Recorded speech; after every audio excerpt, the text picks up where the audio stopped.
Hemos tomado la señal. No se nos asuste.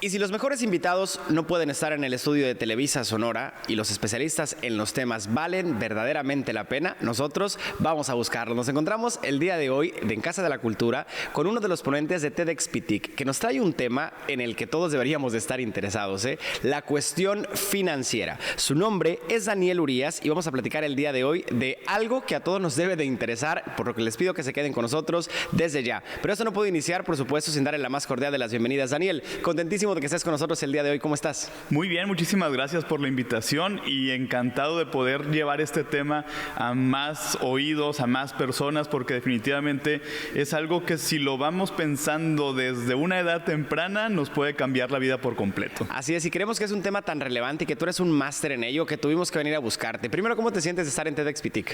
Súper emocionado, la verdad es que además es mi primer evento TEDx, entonces pues está muy interesante. Los especialistas con los que me tocó este año compartir el espacio en el auditorio son impresionantes, entonces muy honrado, muy emocionado y muy contento además porque esto significa también empezar a regresar a eventos presenciales, entonces súper honrado y feliz de que sigamos aquí, ¿no? No, hombre, el placer es nuestro y esto yo lo voy a ver como una consulta gratis, Daniel, te lo advierto, y sé que muchos de nuestros televidentes también, porque es un tema en el que verdaderamente siempre pensamos en él, siempre estamos trabajando en él, pero pocas veces le ponemos la atención debida. Pero para que podamos entrar un poquito en materia, queremos también conocerte un poquito a ti. Platícanos quién es Daniel, dónde nace, cuántos años tiene, cómo está el rollo acá. Pues mira, tengo 39 años, ya el retiro me está respirando en la nuca.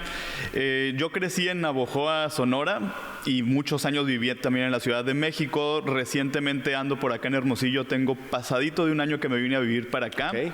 Y llevo 6 años dedicándome a hablar de finanzas personales y de educación financiera. Principalmente lo que hago es compartir información por medio de redes sociales, YouTube, Facebook, Instagram, TikTok, Twitter, bajo el nombre de Cultura Financiera, como cool en inglés, porque lo que busco es que se trate pues de una manera relajada y amena estos temas que durante muchos años pues nos parecían ajenos, aburridos, y eso cuando se hablaba del tema, porque tú sabes que hablar de dinero todavía en muchas casas está mal visto, y en el trabajo y con la pareja.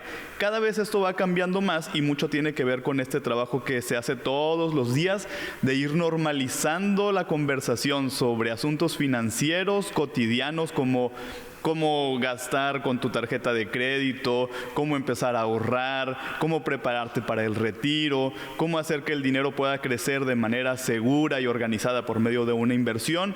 Y pues todo eso, te decía, desde hace 6 años lo vengo trabajando.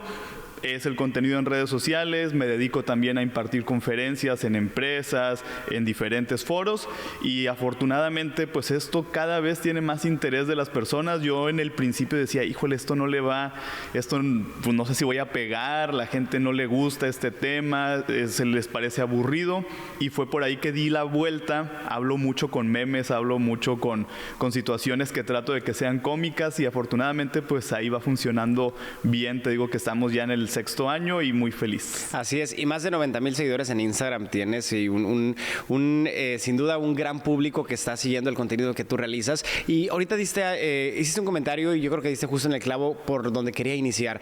En años anteriores se consideraba que hablar de cultura financiera, que hablar de cuestiones del retiro, de tarjetas de crédito y demás, era también eran conversaciones como exclusivas para cierto sector social, para ciertas personas que tenían un poder adquisitivo alto, tal vez, que tenían la posibilidad como de repartir o de decir esto para acá, esto para allá. Pero al final de cuentas creo que la cultura financiera debe de ser en absolutamente todos los niveles, porque sin duda eso permitiría pues tener una mejor salud financiera en cada uno de nuestros hogares. Pero a ver, Daniel, ¿qué sucede cuando personas como yo no tenemos ni bendita idea de por dónde iniciar? Es decir, sabemos que tenemos nuestros gastos, tenemos nuestros pendientes, nos damos también nuestros gustos de vez en cuando, y también hay quincenas que andamos arañando las paredes porque no vamos a alcanzar a llegar a la siguiente. Pero si no tenemos realmente esta idea de cómo comenzar una planeación o qué debo tomar en cuenta al inicio, ¿Por dónde arrancar? Mira, son 3 elementos bien importantes lo que se debe de revisar. Y el primero empieza por nosotros mismos, es decir, ni siquiera tenemos que irnos a la literatura ni hacer una búsqueda extenuante en internet para saber dónde está el problema inicial, y de ahí vamos a hacer otras cosas. Lo primero entonces es revisar la forma en la que estamos gastando. Es decir, hay que hacer un presupuesto. Y este presupuesto no es otra cosa que como hacer tu lista del súper. Pero aquí va a ser un poco más amplia. Vas a hacer una lista de tus gastos, vamos a suponer quincenales. Ok, ¿en qué gasté? Idealmente hay que empezar a toro pasado, es decir, empezar a registrar todo lo que voy gastando y luego sentarnos y revisarlo. Ok, en la quincena, ¿en qué gasté y cuánto gasté? Pues en todo esto y fueron 5,000 pesos. ¿Y de cuánto es mi sueldo? Vamos a suponer, mi sueldo quincenal es de 4,000 pesos. Resulta Tenemos que problemas. me pasé por 1,000 pesos. Y esos 1,000 pesos, ¿cómo logré gastar más de lo que gano? Pues probablemente te endeudaste. Ese es el segundo punto. Aprendo a conocer mis gastos a través del presupuesto, programo los gastos, trato de respetarlo, trato de revisarlo de manera regular, de tal manera que vaya yo encontrando un sistema en el que me pueda administrar mejor y vaya equilibrando para que lo que gano generalmente sea más que lo que gasto a la quincena, y esa diferencia la pueda empezar a ahorrar. Entonces, si hay una bronca de deudas, que ese sería el segundo punto, hago mi presupuesto, reviso que mis deudas estén bajo control, y si no lo están, voy a buscar la manera de poder negociar con mis acreedores, que existen varias posibilidades, hasta llegar al punto en el que las tenga ordenadas o simple y sencillamente y mejor no las tenga. ¿A qué nos referimos, Daniel, cuando decimos voy a organizar mis deudas para asegurarme que estén bajo control? ¿Cómo sé si mis deudas están o no están bajo control? Es una gran pregunta. ¿Por qué? Porque muchas personas... Soy muy bueno. No es cierto. Además, muchas personas deciden evitar las deudas en algunos casos porque dicen, no, son cosas de Satanás y no me interesa, y pues yo nunca en la vida voy a tramitar una tarjeta de crédito. Pero al ratito quieres sacar un carro a crédito, comprar una casa por medio de un crédito hipotecario, y resulta que no tienes historial. Entonces, endeudarse de manera organizada es bueno. ¿Cómo sé que mis deudas están bajo control? El monto total que yo pago mensualmente de deudas no tiene que ser mayor al 30% de lo que gano al mes. Vamos a ponerlo en números más sencillos. Me estoy empezando a sudar, Daniel. No, como está tienes re una fácil. idea. Mira, aquí, y esto también es bien importante, ahorita lo decías, las finanzas personales no solo no son exclusivas de quien tiene mucho dinero, sino no son exclusivas de quien sabe mucho de finanzas o de economía o de administración o de contabilidad. Básicamente, para llevar una buena administración en mi vida cotidiana, requiero sumas, restas y, ya si me pongo muy elaborado, multiplicaciones. O sea, y eso sin importar el salario. Te lo platico porque, fíjate, justamente en este tema, hace, ¿qué te gusta? 15, 20 días estábamos en una reunión de amigos y tenemos una amiga que acaba de empezar a trabajar, es su primer trabajo, ¿no? Y otra amiga que tiene mucho tiempo trabajando le comenta y le dice, oye, organízate, o sea, empieza a hacer tu planeación de ingresos, egresos. Le dice, cállate, ridícula, ¿qué voy a organizar? Gano 1,000 pesos a la semana, ¿qué quieres que saque las cuentas? No se trata de una cantidad, Daniel, se trata de lo que hago con ella. Exacto, y mira, mucho tiene más que ver en la forma de cómo gastamos que cuánto ganamos.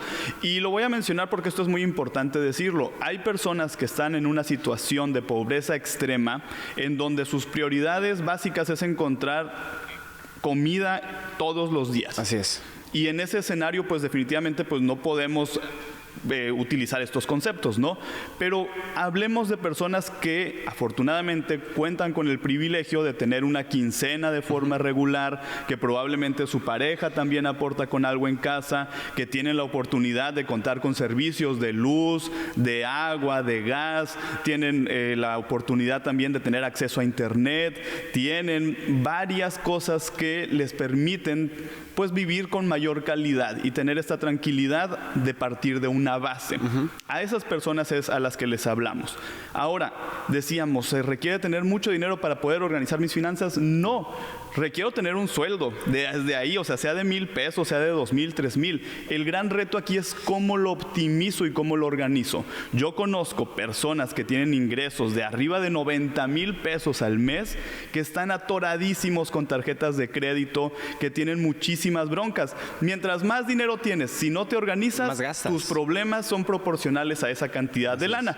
Y regresamos hablando de las deudas a esto que decíamos. Mis deudas bajo control son lo equivalente a un pago mensual de deudas que no exceda el 30% de lo que gano al mes. ¿Cómo lo explicamos mejor? Si yo gano, para fines del ejemplo, 10,000 pesos mensuales, yo no tendría por qué destinar al mes más de 3,000 pesos al pago de la tarjeta de crédito. Okay. ¿Por qué? Porque si me excedo de ahí, imagínate, está bien canijo, si yo destino 50, 60% de lo que gano al mes a pagar deudas, ¿en dónde queda la compra de comida? Claro. ¿En dónde queda la compra de medicinas? El pago de la luz. Ahí es donde empieza a torcer el rabo la marrana. ¿Cómo le vamos a hacer? Y ahí es donde está en desequilibrio. Por eso insisto que la parte de las deudas en estos 3 puntos básicos para tener orden en nuestras finanzas es importantísimo.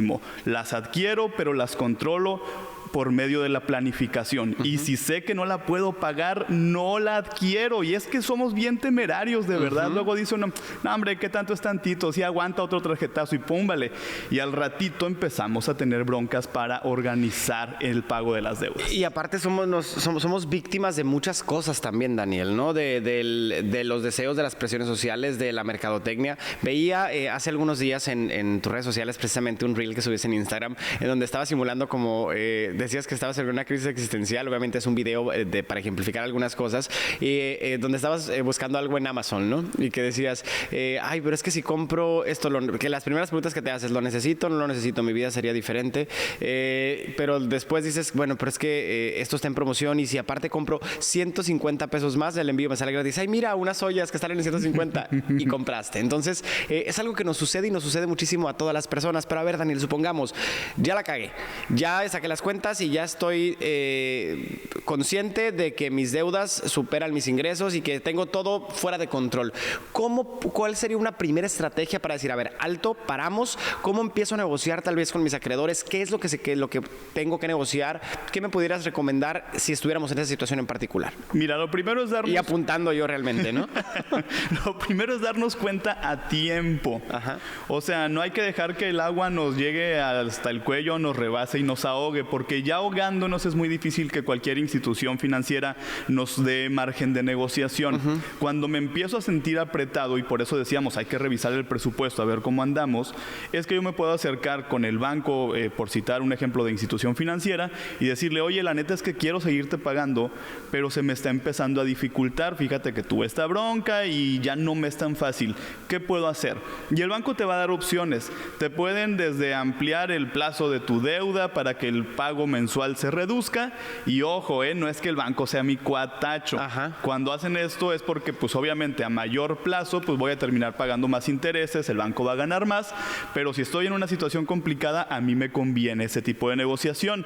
También hay, en el caso de las tarjetas de crédito, planes de pago. Te dicen, oye, te voy a congelar ya el saldo para que me pagues, nada más pues no la vuelvas a utilizar. En fin, hay varias alternativas que podemos nosotros utilizar siempre y cuando, y esto es bien importante, estemos al día en el pago de nuestras deudas. Y ahí va otra que es bien interesante y que esta sí les recomiendo utilizarla con precaución y muchísima información de por medio, que es pagar una deuda con otra deuda. Y muchos dirán, está loco este cuate, pues a lo mejor, pero ¿cuándo sí se justifica hacer esto? Ojo, es una pésima idea sacar del banco A un préstamo para pagar la deuda del banco B, porque son deudas de un valor igualito. Recuerden que el dinero prestado cuesta y cuesta muy caro. A mí me dan 100 pesos y yo termino pagando 400, 500 o más, si no sé comparar. Los famosos pagos chiquitos que mencionas también. Los famosos pagos chiquitos, los famosos mensualidades que están bien cómodas, pero mientras mayor es el plazo que elijo, más son los intereses que termino dando. Entonces, hay deudas, por ejemplo, si yo tengo un préstamo en este momento que me cobra 35% de interés, lo que voy a hacer es buscar un préstamo por esa misma cantidad que me cobre el 19% de interés. Cuando yo bajo eso, el interés es lo que me cuesta que me presten dinero. Cuando yo logro obtener un préstamo por un monto de intereses menores, ya le estoy ganando, vale la pena. ¿Por qué? Porque voy a dejar de tirar el dinero en el pago de intereses. Digamos que le estás perdiendo menos. Exactamente, ¿no? O sea, aquí hay que tirarle a lo más que podamos optimizar nuestro dinero, lo menos que podamos perder de lana en estas transacciones, y todo eso también, anótenlo por favor, se logra de las 3 siguientes maneras. Primero, investigo. Somos dadísimos a hacer las cosas de forma impulsiva. Investigo, comparo y hasta entonces elijo. Ya que tengo toda la información clarísima, ahora sí elijo lo que me resulte más conveniente. Y también este mensaje es para todos aquellos que somos medio manirrotos y gastalones de más. Que podamos sentirnos tranquilos. ¿Por qué? Porque somos humanos. Y también, y esto es importante, vamos a estar peleando toda la vida contra nuestra humanidad. La mayor cantidad de decisiones que tomamos todos los días se hacen de forma irracional. Entonces, a veces nos sorprendemos, decimos, chin, pues gasté más de lo que podía, ya se acabó la quincena y yo tengo 5 días sin dinero. Es normal y va a seguir pasando. A lo que tenemos nosotros que apostarle es a conocernos lo más que se pueda para poder ir inhibiendo esos impulsos de compra descontrolada lo más que se pueda. Y si a lo mejor en el mes antes me deschongaba 10 veces gastando, si logro que el siguiente mes me deschongue 5, ya gané. Y eso es muy importante también en esto de las finanzas personales. Insistimos, no es ciencia nuclear y no tenemos que tener un dineral ni irnos a la universidad a estudiar economía. Lo primero y quizá lo más difícil es aprender a conocernos a nosotros mismos. Perfecto, Daniel. Y fíjate, justamente esta es una de las principales problemáticas, yo creo, de muchas personas que andamos rondando ahí los 30, ¿no? El hecho de cómo aprender a organizar eso que estoy empezando a ganar. Tal vez ahorita no gano lo que ganaba en mi primero, mi segundo trabajo cuando tenía 18, 20, 21 años, pero también eso hace que nos brillen, el poder adquirir otras cosas, hacen que nos brillen los ojitos hacia comprar cosas que tal vez no tengo aún la conciencia de saber si voy o no tengo, más bien no me detengo a pensar si esto me va a afectar o no me va a afectar en un futuro. A lo mejor ahorita me va a resolver algo, pero me va a robar la paz mental dentro de algunos meses, dentro de algunos años. Y esto, aunado a algo que tú vas a platicar, sobre todo el tema que traes para TEDxPT, que me fascinó, porque sí es algo que muchos pensamos, sobre todo por desconocimiento en muchas áreas, que es el tema del ahorro para el retiro. ¿Cómo hacerle con esto? ¿Cuándo es el momento de iniciar? ¿Cómo se inicia? ¿Cómo es el rollo con este tema? El ahorro para el retiro. Está re bueno ese tema porque justamente es algo que tenemos tantas ideas como personas sabemos en México respecto a qué va a pasar en el futuro. ¿Quién tiene que hacerse cargo de esa responsabilidad financiera? La respuesta de arranque se las digo, spoiler, nosotros mismos. Somos los únicos interesados, los únicos responsables y los únicos que podemos hacer algo por ese futuro yo, soy yo y nada más. Ni el gobierno, ni mis papás, ni nadie. Ahora, ¿qué sucede? Como bien decías, pues cada vez hay más cambios en este tema. Las cosas que le tocaron probablemente vivir a algunos de nuestros padres y nuestros abuelos, pues estaban muy, muy interesantes y eran condiciones en general muy buenas. Pero conforme el tiempo ha ido avanzando, los sistemas de pensiones en México y en el mundo han ido cambiando.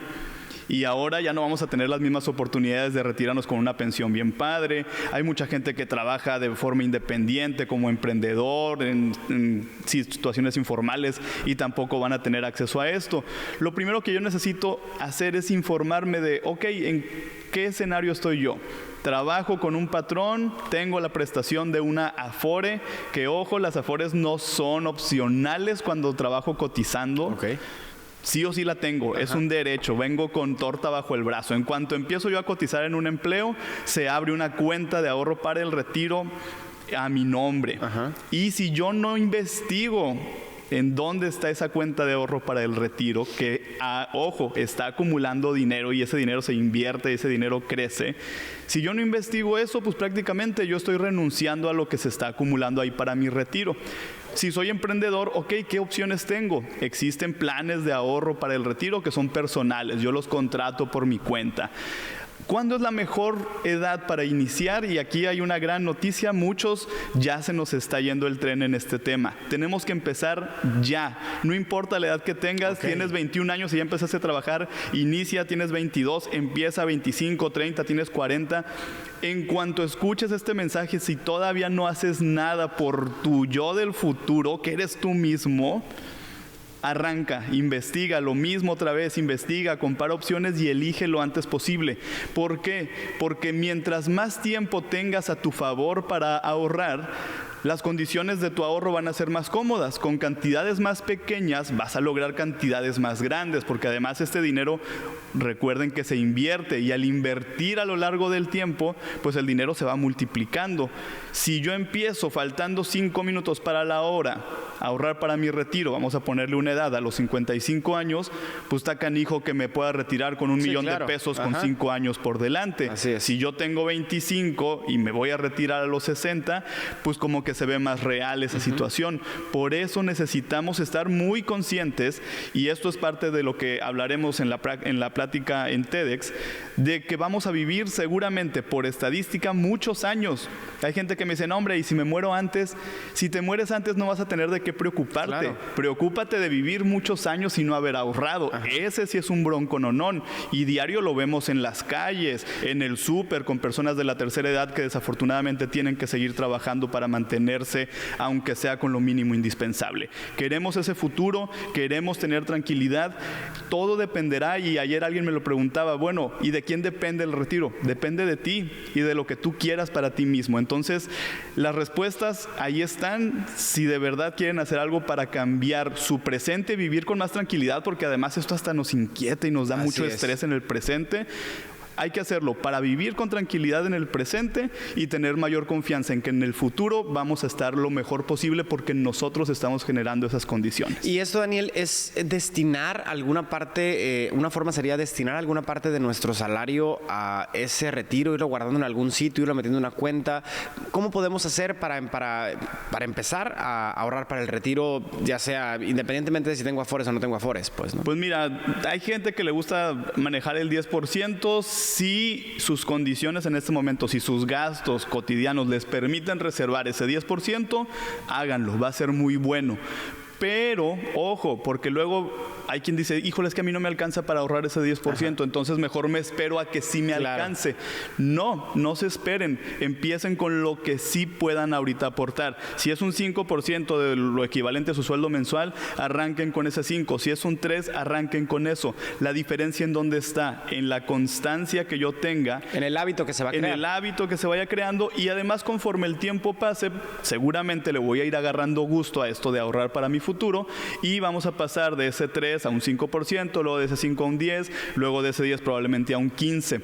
Les decía, mientras más rápido empecemos mejor, porque el tiempo avanza muy muy rápido, y luego nos vamos llenando de responsabilidades, de paguitos, de pagotes, que ya debo la casa, que ya debo la colegiatura, que ya debo esto, y nos vamos centrando tanto en cubrir las necesidades inmediatas de nuestro presente, que perdemos de vista este futuro, y a la vuelta de unos días aparentemente transcurrieron 15, 20 años, y te sorprendes ya con la pared en la espalda, y dices, híjole, ya no tengo más hacia dónde moverme, ¿no? Decíamos, independientemente de las afores, si creen o no creen en ellas, que yo siempre les digo que no es un acto de fe, es una herramienta financiera, es una realidad. Existen planes personales de ahorro para el retiro que yo puedo contratar con una aseguradora. Buscan a un agente de seguros. En mi caso, yo no me dedico a la venta de nada de esto. Luego me dicen, bueno, ¿ya qué hora me vas a vender? Sí, ajá, ¿no? Claro, sí, yo no vendo ningún producto financiero, pero me dedico a hablar de lo importante que es hacer conciencia sobre esto. Busquen a alguien, platiquen con él, pregúntenle, comparen opciones otra vez. Lo importante es movernos, y que el día de mañana no nos sintamos también con un reproche hacia nosotros mismos de chin. Hubieras empezado la vez que escuchaste a ese loquito hablando del tema de ahorro para el retiro, hubieras investigado. Eso es lo que tenemos que hacer. Empezar, el paso número 1 es apartar el primer peso para nuestro futuro. Paso número número 2, buscar en dónde lo voy a poner. Eso te iba a preguntar, Daniel. ¿Cuál sería como el mejor método? Porque fíjate, voy a hacer una confesión en este momento. Yo he intentado hacer ahorros, ¿no? Y empiezo muy, muy bien. Pero de repente es un dinero que tengo al alcance y lo utilizo para resolver la primera emergencia que se me presenta y valió madre. Y eso nos lleva al inicio de esta plática. Porque hasta me presto, ¿no? Porque hasta me presto de que sí, me voy a prestar y después me voy a pagar. Y somos los peores, somos los peores para pagarnos a nosotros mismos. Eso nos lleva al inicio de esta plática en donde decíamos que hay 3 cosas básicas para poder iniciar con unas finanzas en equilibrio. Decíamos el presupuesto, decíamos checa tus deudas y el punto número 3, que no lo habíamos mencionado, es genera un fondo de ahorro para las emergencias como número 1. Lo primeritito que yo tengo que hacer, antes incluso que pensar en el ahorro para el retiro, antes que pensar en el ahorro para las vacaciones, para lo que tú quieras, es tener guardado un fondo de ahorro que me ayude para cubrir imprevistos que verdaderamente sean imprevistos. ¿Qué sería, desde tu expertise, qué sería un verdadero imprevisto? Es decir, un imprevisto sería una cuestión, te pregunto diferentes, de salud, sería una cuestión, pero no un imprevisto es que tenga que comprar un vuelo de vacaciones, o un imprevisto sería el pagar alguna deuda. Sí, pues no, mira, vamos a ponerle más bien el nombre de emergencia. De hecho, se llama Fondo de Ahorro para Emergencias, pero son emergencias que el no atenderlas pueden significar que nuestra vida se acabe incluso. Entonces vamos a poner una situación como desempleo. Me despiden y ya no voy a tener dinero la próxima quincena. Tengo guardado lo equivalente a 3 meses de lo que ganaba. Ese es mi fondo de ahorro para emergencias. De ahí voy a poder echar mano. ¿Eso es lo recomendable? El tener el 3 meses de lo que yo gano en este momento guardados para enfrentar estas emergencias que estamos ahorita ejemplificando, que va a haber muchas, ¿eh? Una situación de desempleo, una situación de salud que pueda tornarse muy grave, un problema en casa que de repente, desde incendios, inundaciones, un accidente, en fin, hay muchas cosas que como no nos avisa nadie que van a llegar, pasan y nos quitan la tranquilidad, la estabilidad, no tenemos dinero para resolverlas, terminamos vendiendo cosas, terminamos endeudándonos y esto puede convertirse en un ciclo bien complicado del cual se convierte sumamente difícil salir. Por eso es bien importante que primero, ante todo, pongamos este fondo de ahorro para emergencias, para que cuando se presente una situación difícil, imprevista, tengamos la manera de resolverla saliendo lo menos raspados posibles.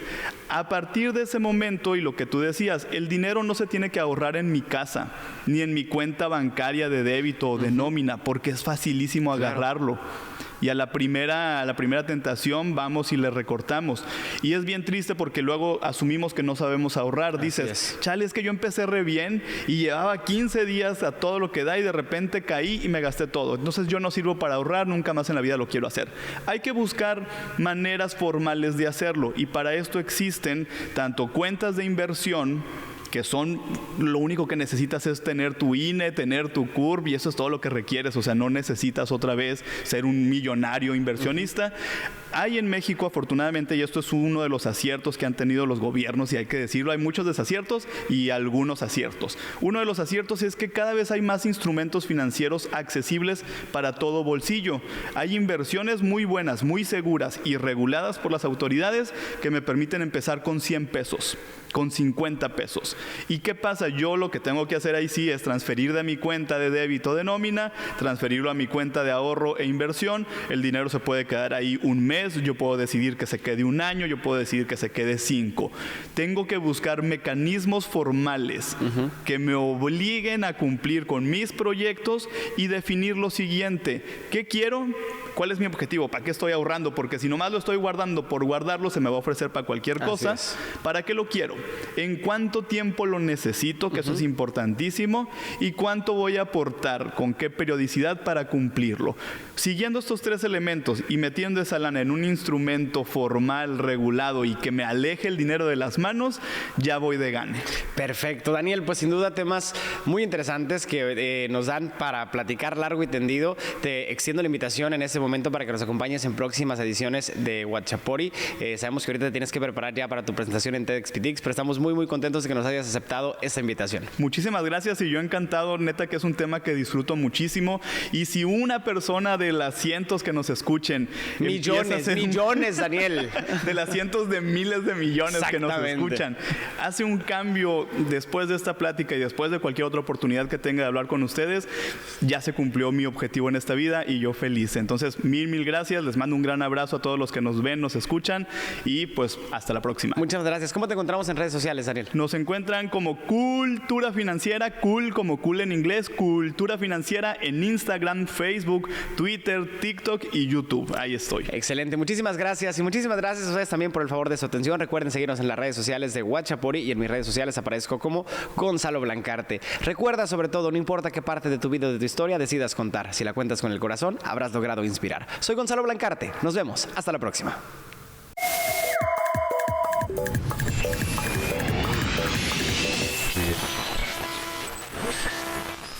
Regresamos a la programación normal.